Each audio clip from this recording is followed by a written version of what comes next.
Ang mabuting balita mula sa langit sa araw na ito. Kapistahan ni Apostol San Juan, manunulat ng mabuting balita. Alleluia, Alleluia! Mga tapat na apostol ay nagpupuri sa puon sa langit habang panahon.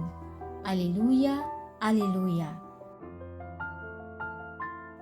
Ang mabuting balita ng Panginoon ayon kay San Juan. Pinupuri ka namin, Panginoong Hesukristo.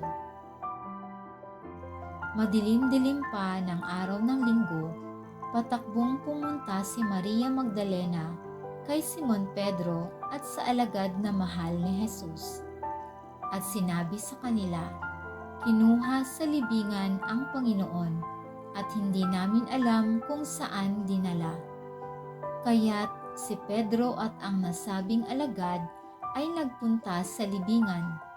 Kapwa sila tumakbo, ngunit si Pedro'y naunahan ng kasamang alagad. Yumuko ito at sumilip sa loob. Nakita niyang nakalagay ang mga kayong lino, ngunit hindi siya pumasok. Kasunod niyang dumating si Simon Pedro at tuloy-tuloy itong pumasok sa libingan. Nakita niya ang mga kayong lino at ang panyong ibinalot sa ulo. Hindi ito kasama ng mga kayong lino, kundi hiwalay na nakatiklop sa isang tabi. Pumasok din ang alagad na naunang dumating.